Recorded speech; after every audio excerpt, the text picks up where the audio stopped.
Well, this morning we're going to start off with a visitor, Dr. Song Guo from the Department of Chemistry, or the Discipline of Chemistry and Biochemistry, I guess I should say. That's why I just say chemistry and Yeah, biochemistry. that's right, yeah. Dr. Guo is a physical chemist, and he's going to talk to you for about 10-15 minutes about what he does, and then feel free to ask him any questions. While he's talking, I'm going to go ahead and pass out the attendance cards, so give him your full attention, Dr. Guo. Sure, all right. So good morning, and as Professor Masson said, I'm a physical chemist. I do a lot of studies on material science. So my topic today I'm going to present is actually E-field induced assembly and some sensor development going on in my lab right now. So first let's start with conjugate polymer. So I know you guys have learned a little bit of chemistry. So basically what conjugate polymer is doing is you have a alternating a double and a single bond, so that if you have a charge in it, the charge can propagate, make this material conductive. And we can tweak the property of conjugate polymer to be actually in a range in terms of conductivity comparable to silicon metals or semiconductors, which give us a lot of room to actually play with their properties and various applications. So many of us are using cell phones, and a lot of the screen nowadays are OLED. The OLED screen is actually made of conjugate polymers. Oops.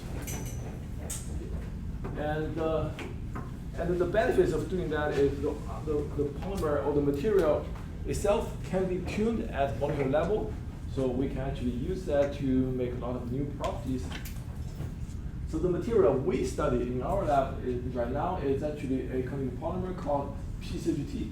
So that's its chemical structure, and it has some really basic ordered structures. So one thing we can do is we can assemble them in solution to make them nanowire. So each one of them is a nanowire, and their width is roughly about 20 to 40 nanometer.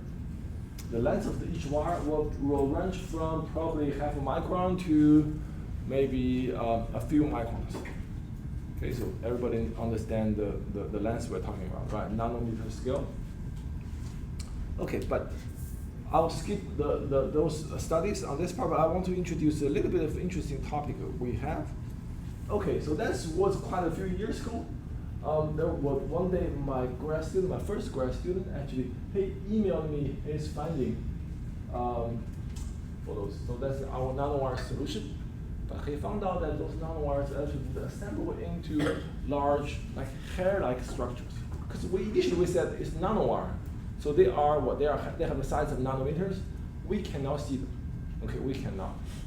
But now we have something that's readable. So we are basically producing some larger scale structures from the nanowire. And he even showed me that those little pieces would dance with his fingers. When he pointed his fingers towards a vial, they will move. And that happened about this time, a bit later, probably late November. And we immediately realized that that's probably because it's winter here, and we might have some static charge on our body, and those charges would induce further assembly of our structures. So this is what we did.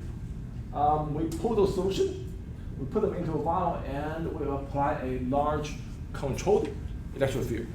Okay, so the electric field we have is about 3 kilovolt per centimeter. Okay, just for reference, the light we are using right now is powered by 110 volt, and this electric field strength is very strong, 3 kilovolt per centimeter. Okay, and we put our nanowire solution here, and we apply electric field. We need to turn the field on and off a few times, but if we do that, you can see we got large fibers. So now we want to just distinguish them, so we call them fibers. Okay, microscopic fibers, which we can see, and they are in a length scale of centimeters. Okay, so very interesting phenomenon, and we can really reproduce this easily. So next thing we want to do is we want to see whether this has something to do with the container or not. right? And we just try to do it in a different orientation. So we can switch the electric field direction to horizontal. We can still see the same assembly process. Okay? And we even get those nanowire out of toluene by centrifuge. Then we disperse them in decane, which is a different solvent. We see this phenomenon again. So the next thing we do is, since it's induced by electric field, so maybe the electric field strength also plays a role, right? So we actually gradually changing our electric field strength. And if you can see that we can't have a threshold, need to be 1 to 1.5 kilovolt per centimeter. Below it, we don't really see a lot of assembly, but above that, assembly effect getting stronger and stronger. So electric field, it does play a huge role, determining the factor in this process. Okay. Then we also think about that. What about solvent? You have nanowire, they need to be suspended in solution, right? So we play with the solvent polarity. So by changing the ratio between a toluene and acetylnitrile, so toluene is a very non-polar solvent. Acetylnitrile is a very, very polar solvent, happens also to be miscible with toluene. So we actually play with the ratios, we can change their polarities, as you can see. Once we increase our polarity above 8 or 10, this effect stops. So that also means that if you have a very polar solvent, you will not observe this phenomenon. It kind of makes sense. Think about that in winter. If you have a static charge, right, your hair getting up, what do? You spray some water on top of it. Then your charge is gone, right? So same thing, water is very polar, okay? All right, and the next thing we do is we really want to understand what is happening. So we actually get different type of our polymer aggregates. This is nanowire. We can actually get some nanoparticles of it, okay? And we can break this nanowire into small particles. We can get nanoparticles directly, no matter what. Those type of aggregates, they don't assemble under electric field at all. Okay, they don't. Only nanowire will assemble. Okay, and we also did other studies to show that within the nanowire, this is the SEM image of the nanowire. Big fiber, actually, we have a small piece of big fiber coming out. And we can show that they do have the polymer chain oriented within it with a preferred direction. So this is really a preferred assembly process. Okay. And the last, what we did was, I want to see how large we can do it. So this is the largest petri dish in my lab at that time, 8 centimeters, so roughly about the size of my palm. Okay. And we pour our solution in, and we can turn on the electric field. You can see that we can assemble our fibers into the scale of almost 10 centimeters easily. Okay. And then we put a piece of metal in the middle of it. I don't know how many of you have learned physics. Okay. So if you learn physics, you probably, especially for the electromagnetic field theory, you probably know that if you put a metal in the middle of a electric field, your field line, electric field line would actually turn or curve. So this is exactly reflecting what would happen for electric field lines. So before this, it's all just horizontal. It's our electric field direction this way. But if you put a metal, which is a almost perfect conductor in the middle, the electric field would want to go perpendicular to the edge of it. Okay, and this is exactly reflecting electric field. So this tells us that we can basically assemble our structures using electric field. This gives us a lot of room to play with it because you don't need to touch it to do the assembly. We can control our electric field using whatever device, then you can assemble them into more complicated structures. So that's a very interesting phenomenon. Okay. I would like to use the next few minutes to introduce another topic in my lab, which we are doing towards a sensor. Okay? So sensors, we have a huge need for biosensors, right? Some people have diabetes, or you want to monitor their let's say blood glucose. Then need to right now most time you need to poke your finger and get the blood. So many of the process is not that preferred. Okay, so ideally we want a process can be less pain and maybe prefer to be real time measurement. So we have a huge need for all kinds of measurements, measurement techniques. Eventually, we want them to be flexible, wearable, and hopefully non-invasive or minimum invasive, right? So one thing I think have a big potential in this field is this is not the only solution, possible solution. We have many solutions. We don't know which one will pan out, but this is one. This is the one I believe has a lot of potential there. It's called organic electrochemical transistors. Okay, so what this thing is doing is that you actually have your polymer film, okay, in the middle. It will conduct. It will do the conducting, right? And what's happening is that you can push by applying a bias on another electrical electrode. You can push ions into your film. Okay. And what's happening is that once you push the ions into your film, you can dope or de-dope your polymer film in the middle, and that will really change its conductivity. Once the conductivity changes, you will see a what? You will see a current change. Okay? And that's a what? We can easily measure current. So that's the signal we are looking for. So if we can find something that will induce the change in the system that will make your current change, then you get a sensor. That's really the fundamental meaning of sensor. Sensor just means that you have something changing and you can detect it or measure it. That's really okay. And the very nice thing about this is that this whole thing is only powered by sub 1 volt power. So that means a small battery can work. You don't need a large device. Okay. And it's also super sensitive. Transconductance is the reverse of resistance. Transconductance of this type of material, you can see that the number here is huge, in the range of thousands. Okay, many other materials are just tens and 20s. Okay, so this has a huge potential because larger transconductance tells you that your material are more responsive. Okay, let's just put it this way. So one thing we do in our lab is that if you want to detect let's say a small molecule, right? Okay, you want to detect a small molecule. What most people do nowadays are making a antibody antigen process. That you probably heard of quite a bit, or at least a term. Okay, that's a pretty expensive process because antibody antigen are expensive to make, and they also require some really special care. You put them in a super cool temperature refrigerator. If you remember, a lot of COVID vaccine when they first started, some of them require a -78-degree refrigerator, right? You have some bioactive materials, they require more care. Okay, so in our lab, we want to do something simpler.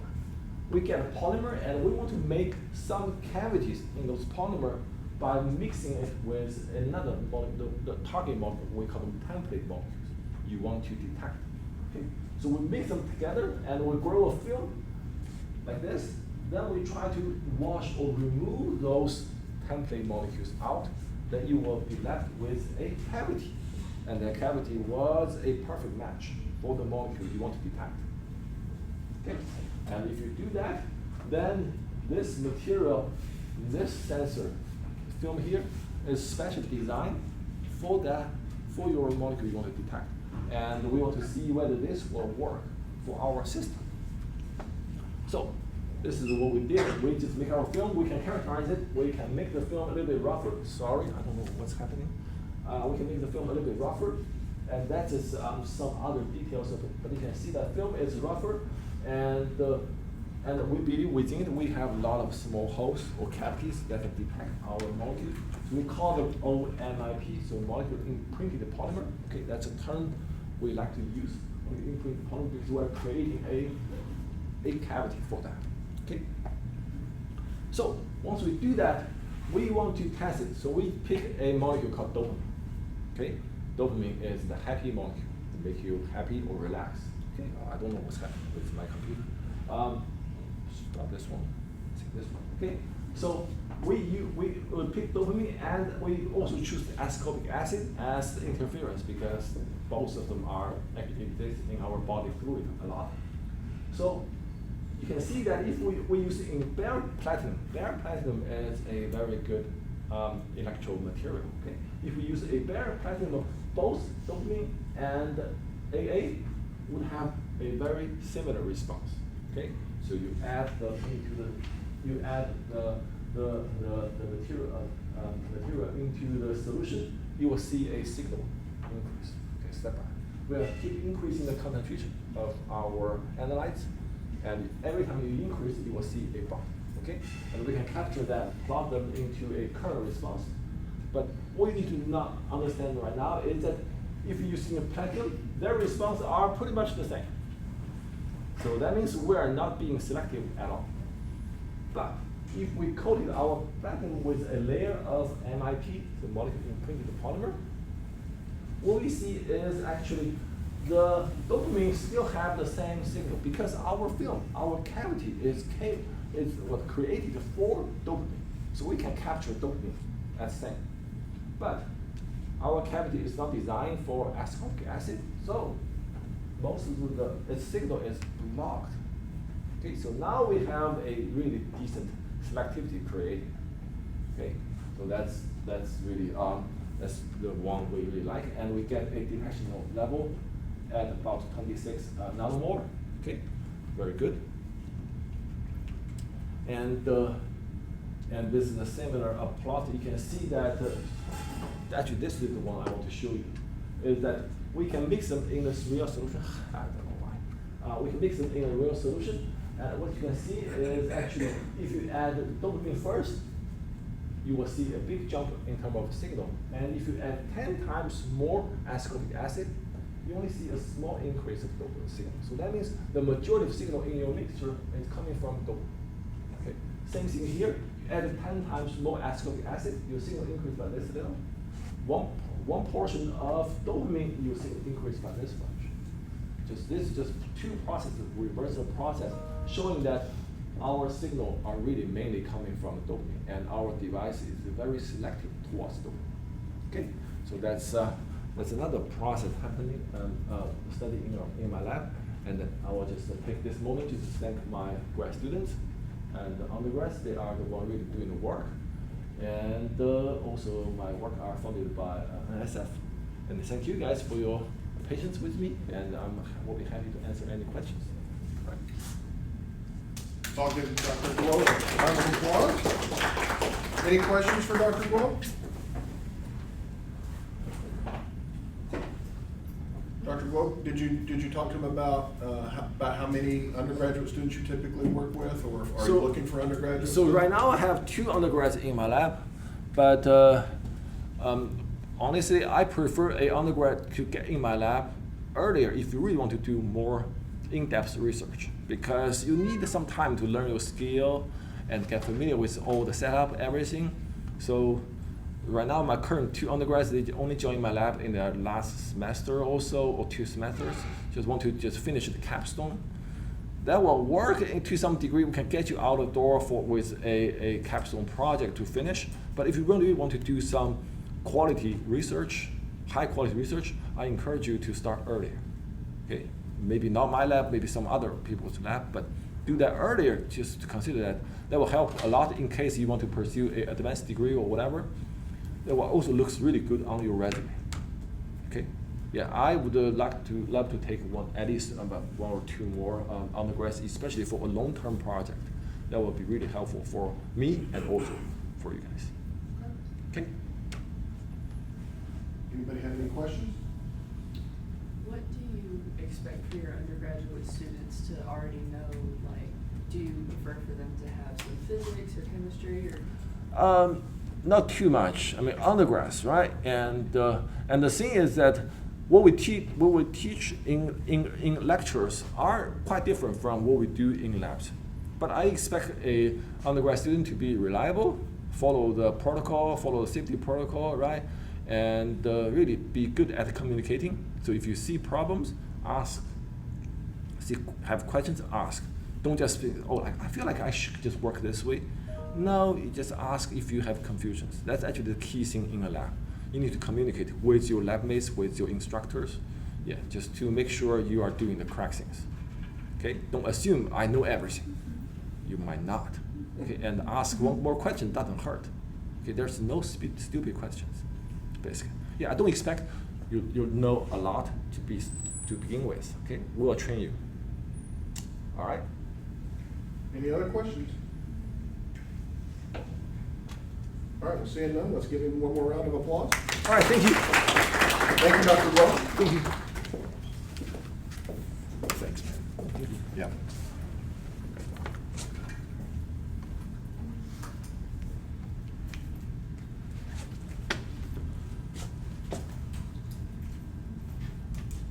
Let's get my stuff up here.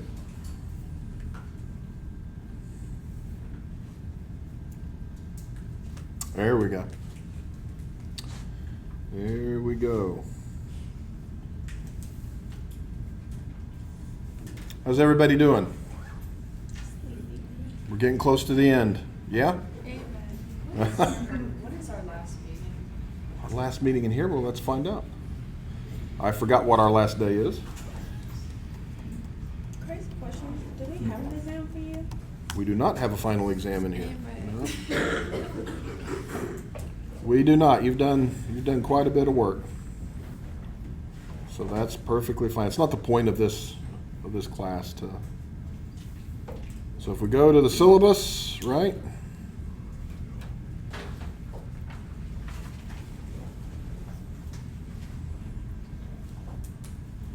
Our last class day is, looks like November 29th. It looks like we come back from Thanksgiving and we have one more class and we'll wrap things up. The reading day, no class period, right? So we won't be there for that, but that's just to inform you of that. So we got a couple more times to meet. All right. So, one of the things that I want you all to do before we start talking about Taxol is I want you kind of get in a small group and with whatever device you have, search Taxol and read a little bit on Taxol, and on your note card that you're going to turn in for today, list a couple of things, one or two things, maybe three, that you discovered in your quick little research. So kind of get together in small groups, 3 or 4, take about 5 minutes, research Taxol, write down some things that stick out to you. You can use your phones, you can use your computers, you can use each other.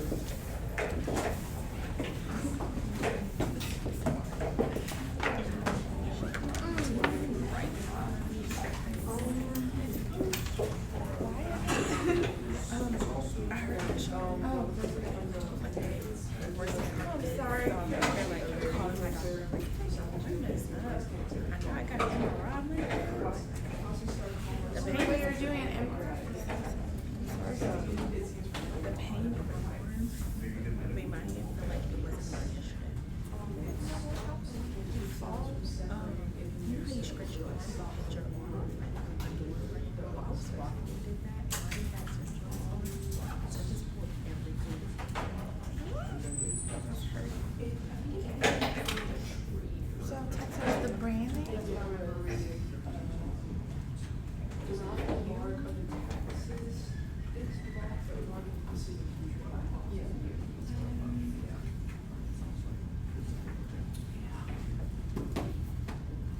Yes, we can also, I'm not sure, but so it's Texas the brand name. So the brand name, but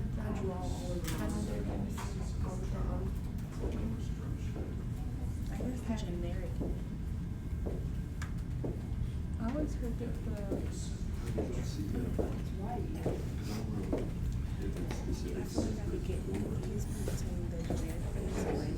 I was gonna say, but it's also called. Is this like specifically for the second? Hey. We've seen a lot of it in the first class. So there's one message.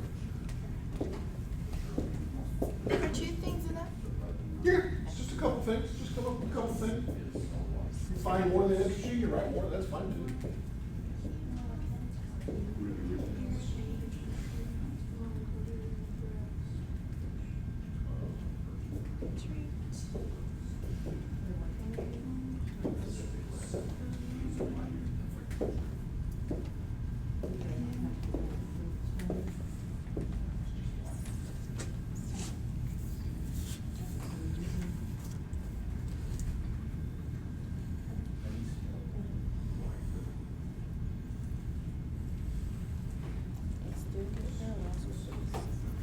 Maybe one more minute.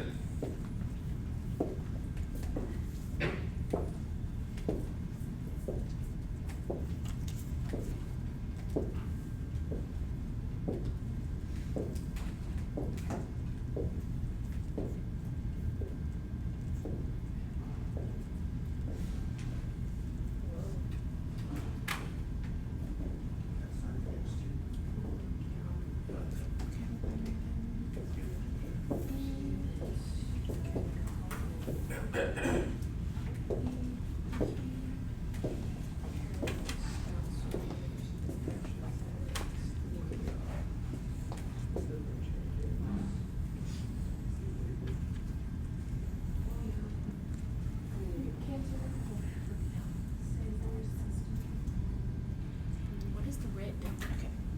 I would do this. All right, folks. Tell me a couple of things you discovered. Brand name. The brand name is Taxol, that's right, yep. What else? This tax rate we're receiving the weekly is 81.5%. It's got a pretty good success rate for across a broad spectrum of diseases, I'll say. What else did you learn? It says for chemotherapy. It is a chemotherapeutic, yeah, so it treats a variety of different types of cancer.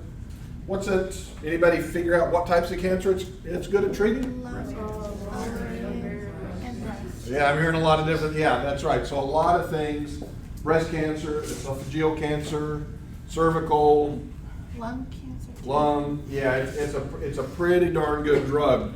What else did you learn about it? It's called the Red Devil chemo. It's called a what? Red Devil chemo. Red Devil chemo. I hadn't heard that one. What did you find out about that? They were saying that because of the color of it, and then also it causes bad side effects from taking it. Okay, all right. I hadn't heard that before, so I learned something new today. That's good. What else? It inhibits restenosis. Pardon? It inhibits restenosis. Okay. Anything else? It's also used to regenerate centers. Yeah. It's got a lot of stereo centers. Anybody know what a stereo center is? Some of you have heard that term, haven't you? We talked about it last week a little bit. It's the handedness of a molecule, right? So a stereo center is a carbon atom, for all practical purposes in this class, that can either be left-handed or right-handed, right? Left-handed or right-handed. I gotta get my hands right. Yeah. It's also kind of like a diuretic. A diuretic? It can be. I wouldn't take it if all I needed was a diuretic. I mean, it does have some bad side effects. But it Well, doesn't. that's one of the side effects. It's Yeah. recommended to get anti-diarrhea meds, not take like raw fruit, and just cereal, anything that's high in fiber. Yeah. Anything else? It's administered. It was first isolated in 1971. It was isolated before I was born. I was born in 1972. And you had something to say. Oh, it's usually administered with Benadryl. With what? Or some type of steroid. With Benadryl? Oh, I didn't know that. Learned something new again. There we go. So the thing about Taxol, that if you look at the structure of it, don't worry too much about it. That's a very complicated structure to synthesize, actually. Because it has all these stereo centers, because it has all these rings, because it has all these different atoms that you have to put together. In the 90s, when I was in graduate school, this was all the rage. If you were at one of the big universities doing organic chemistry, you were probably doing something along the lines of Taxol. And in fact, my daughter, who's at Princeton doing her PhD, her boss was one of the people that was working on that as a graduate student back in the day. And we found people who were able to synthesize it. And when you look at their papers, it would be 15, 20 authors would be on the paper because it was a massive undertaking to try to make that. And in fact, somebody's entire PhD thesis might be just making a piece of the Taxol ring. or the Taxol molecule, and then trying to bring it all together. So it was a really, really big undertaking. Why in the world did the federal government spend billions of dollars trying to figure out how to make Taxol? Because no one knew how to stop smoking. Okay, that's true. What else? Because it comes from a natural source, it comes from a tree, and eventually the tree's gonna run out if we keep using it. Yeah, and what part of the tree does it come from? The bark. The bark. What's important about the bark of a tree? It protects it. What happens if you take all the bark off of a tree? It dies. Yeah, the bark is not this dead layer that does nothing, right? I mean, it is a protectant. I'm not a tree expert, so I'm not going to pretend to be. But I know that if I go out in my backyard and I want to get rid of a tree, if I scrape the bark all the way off around it, it will eventually die, and I can cut it down and do whatever I want to with it, right? So it turns out that tree is not a prolific tree. It's not all over the United States. And if you do a little more research, some of you may have even found it takes several trees to treat one patient. Well, you imagine all the people with these types of cancers, you start doing the math, you start realizing, oh my gosh, we're going to decimate this species if we go down this path. And so ways in which we could make it that did not require us to decimate a species of tree, kind of an important thing, right?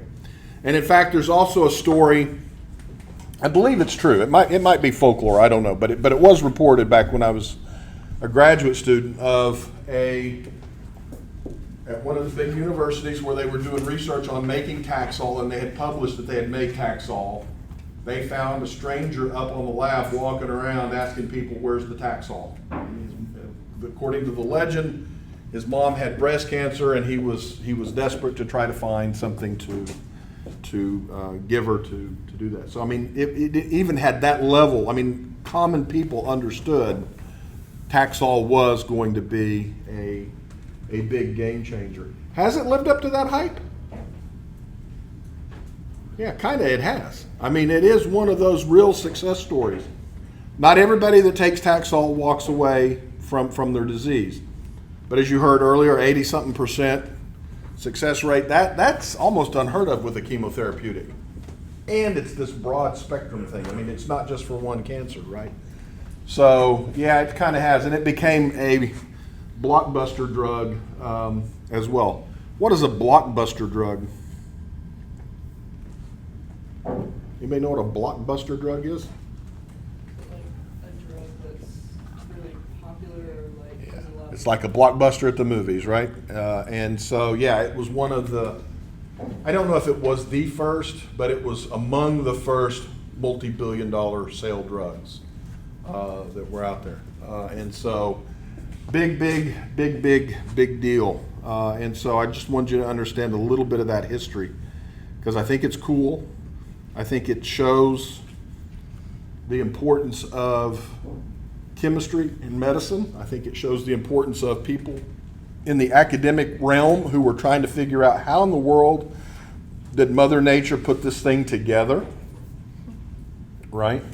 It certainly helped us figure out how we could make it in larger quantities. And today we're able to make it, I believe, through cell culture, through bioengineering kind of techniques. There may be some synthesis involved with it, but that's kind of a cool thing. The other thing that I wanted you to read on was this article from Chemical and Engineering News. Is this a golden age of small molecule drug discovery? And I picked on it because, by and large, we were going to talk about Taxol. Taxol is a small molecule, even though it kind of looked fairly large. It's certainly bigger than something that you're normally familiar with, like water or something, right? It's a lot bigger than that. But small molecules, Taxol is certainly in there. So I wanted you to read over this. What did y'all take from this article?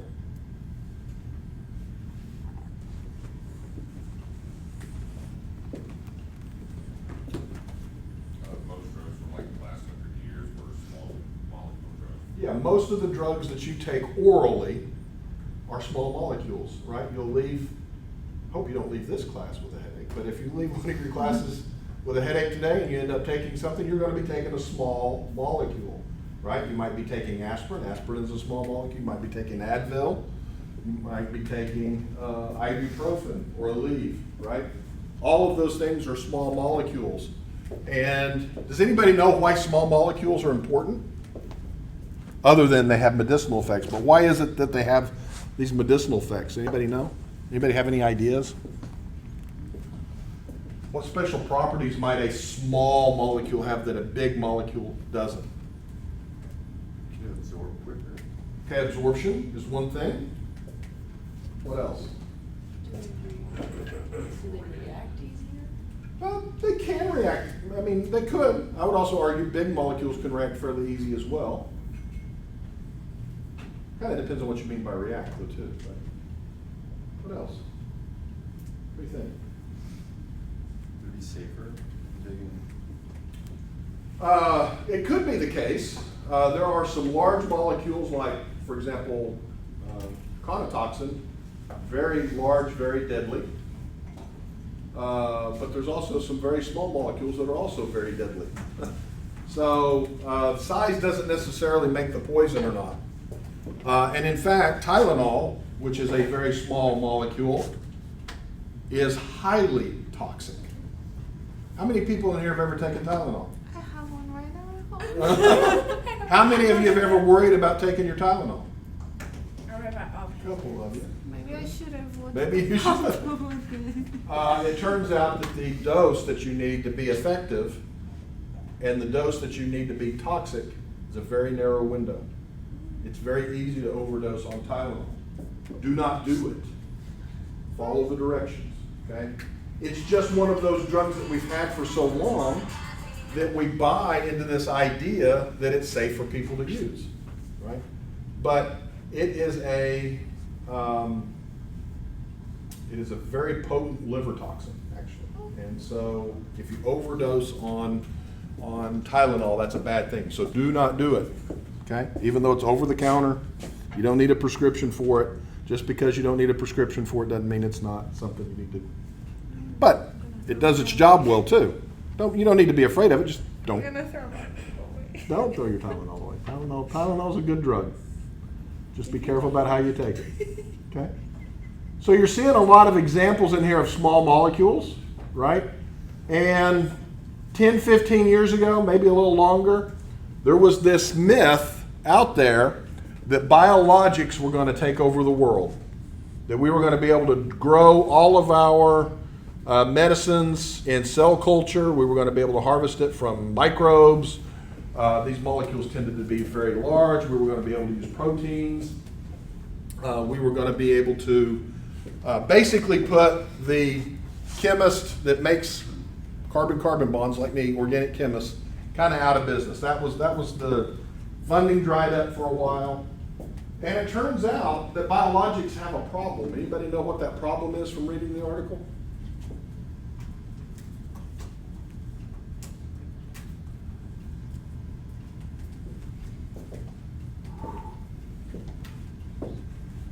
How do you think biologics are administered?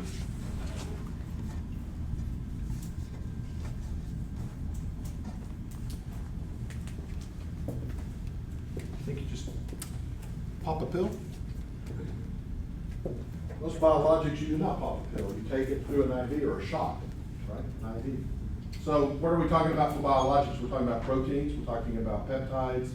We're talking about antibodies. All of these things have a place to work, right?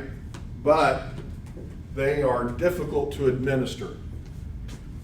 They're very difficult to administer. If you have to go to the doctor once a week to get an IV of your drug, you're going to be not very happy. It's not going to be so. Small molecules definitely have a place still in medicine, and it looks like they're starting to make a comeback. People are starting to realize that biologics, while they have their place and they will continue to grow, there's still space for small molecule drugs that can do a lot of different things. So that's kind of cool.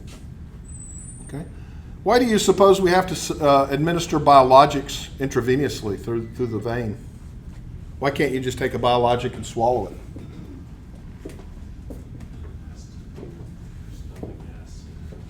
Yeah. So it's a big molecule. Usually they're made up of things that tend to degrade in acidic environments. Okay. And so they usually don't survive the gut, so to speak, broadly speaking, and to make it simple. And also, you can't swallow them because big molecules have trouble going from one compartment to another. They have to pass through a membrane, right? Our blood vessels are membranes, if you think about it, and they let things pass, right? And that's a good thing because, our blood's transversing our body, carrying oxygen and taking things away. That depends on those things being small. And so biologics typically can't cross that barrier, so you have to inject them directly into the bloodstream to get to where they need to go. Okay? Small molecules, however, they can usually survive the stomach, they can get absorbed, they can pass through cell membranes or blood vessels and get to the other side where they need to be. So all of that is a very big positive. So if you're interested in putting molecules together, actually using real chemistry, this might be a good thing for you to get involved in, and it looks like it's going to be making another sweep back. So I anticipate that drug companies over the next 10, 15, 20 years will start to move back a little bit towards some small molecule research. And so that's going to be a good thing for everyone, I think. I would much rather take a pill than go get a shot, believe me. I am not a big fan of needles. I also had you read this one pager on polywater. Why would I give you something called polywater to read about? What was interesting about this? It was kind of like a fad in the chemistry world. At one point, it was a hot topic. Okay. Drew, what did you have to say? It was More like snake oil. Yeah. So what do you mean by snake oil? They touted it as like this new discovery that had like all these wonderful properties. No one could actually nail down an authentic sample. Yeah, that's true.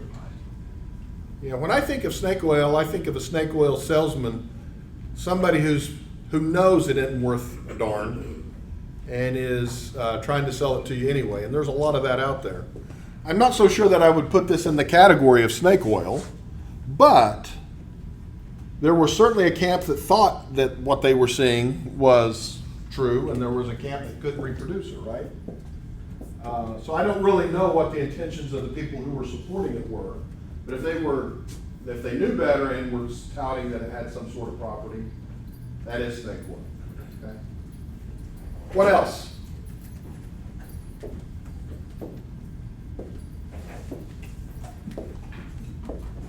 Why is this an important thing for you to know a little something about? What is one of my main goals for you in this class? I want you to understand something. What is it? Ethics. Okay, we did talk about that. What else? What have we spent time discussing a little bit? What did we spend time on when I gave you the little box with things in it? What were we trying to discover? 2 words. The scientific method. This is a perfect example of how the scientific method is a self-correcting method, right? It is the ultimate baloney detector that we know about, right? You had somebody that had this tiny tube of water that seemed to have a different freezing point, seemed to have a different boiling point. They swore up and down that it was pure water and that when you did this thing in a tube, for whatever reason, it took on these properties. It looked like it was more viscous. It looked like it had polymerized, right? And they went out and they talked about it. Did they violate anything in the scientific method? They did not. They did have an observation that their sample truly was lower boiling point or higher boiling point, lower freezing point, looked to be more viscous, right? They made observations. They drew a hypothesis about what was going on. Oh, this water must be forming a polymer. All water forms polymers, by the way, right? It's called hydrogen bonding, and it's how come water has a higher boiling point than it does, right? But they were saying that it polymerized all the way throughout and became basically this one giant big molecule of water, right? They went out and they told the world about it. They went and talked about it, right? How did the record get corrected?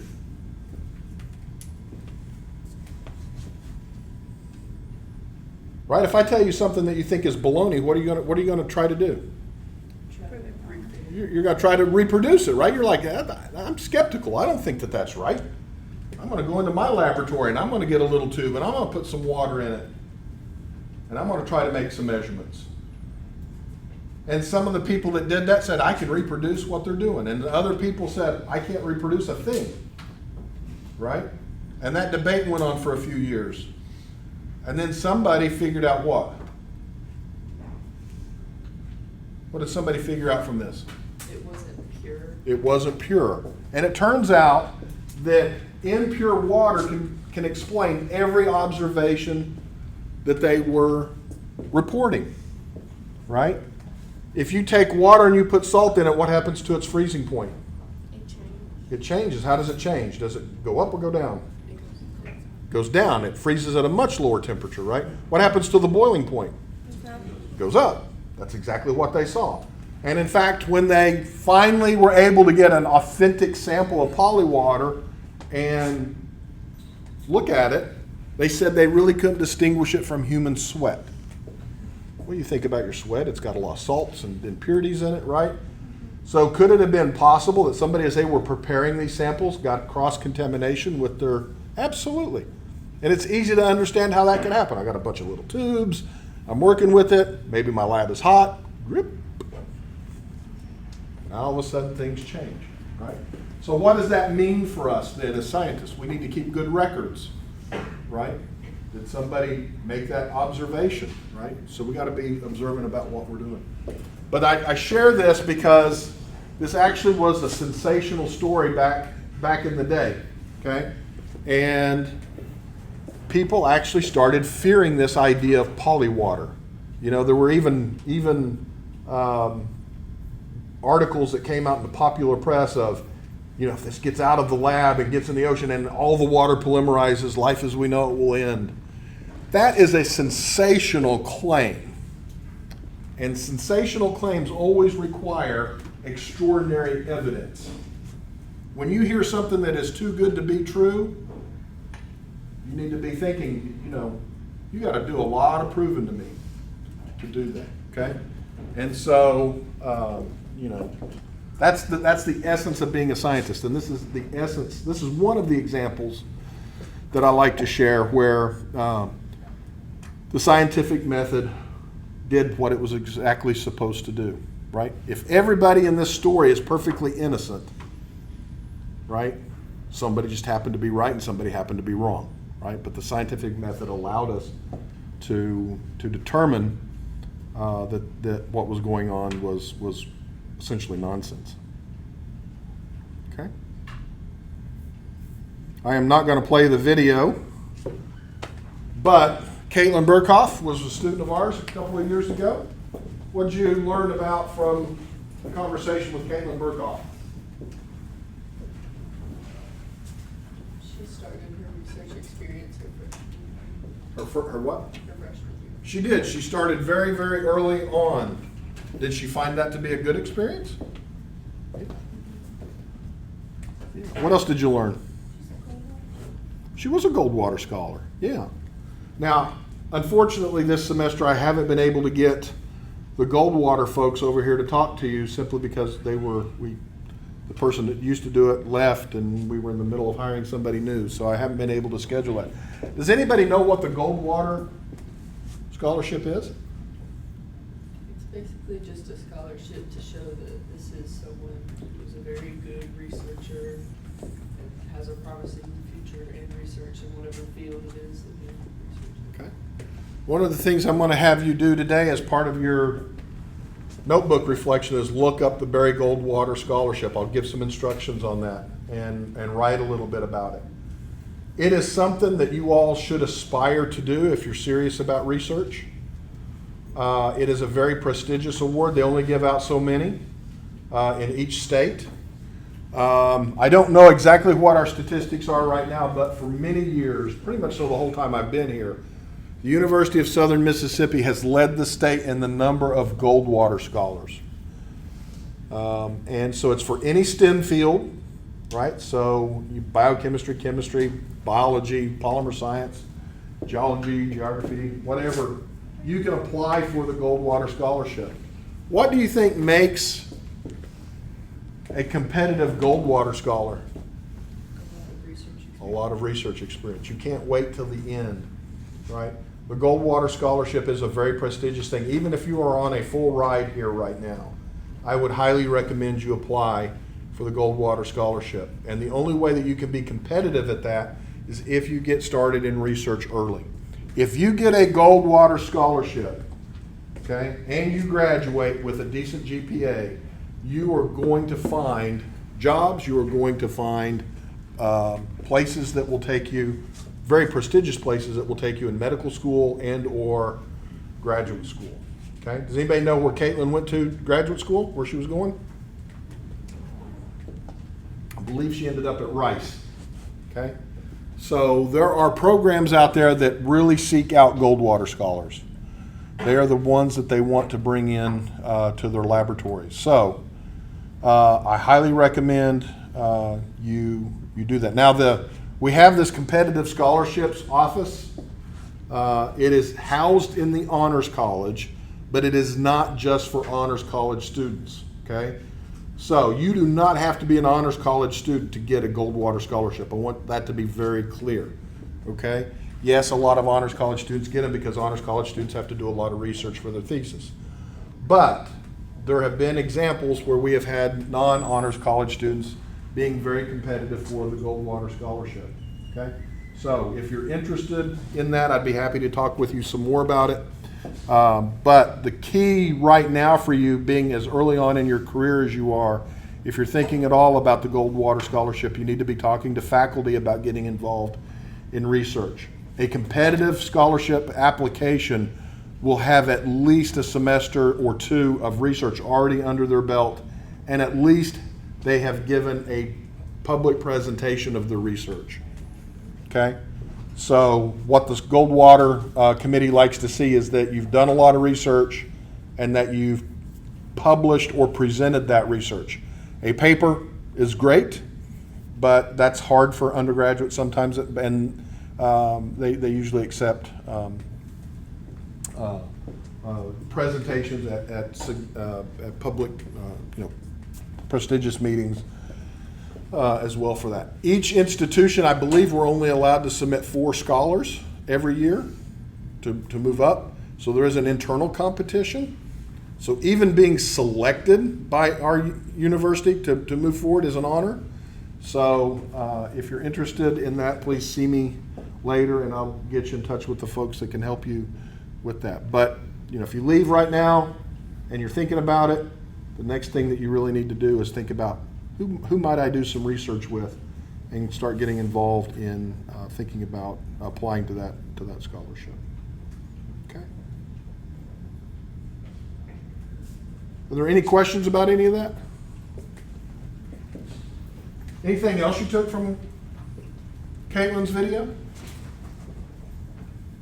Did she do an internship? She did a virtual internship. Yeah. What did she say about that? She said it was a great experience. It was a great experience. It probably, in my mind, probably wasn't as good as being there really, but she did this kind of as COVID was breaking out, right? So, but do you remember who she did her internship with?